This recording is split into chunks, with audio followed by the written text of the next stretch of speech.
We're working on an industrial unit today. As you can see, this one is frozen, ice all over the coil.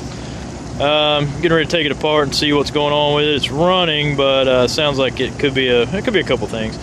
Got about hey Eric, got about 25 units to mess with today.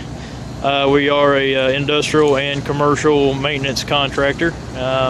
There's our truck, and we got to get started. So hope y'all have a good Friday. The rain held off for us, and we're going to get started. There's another one.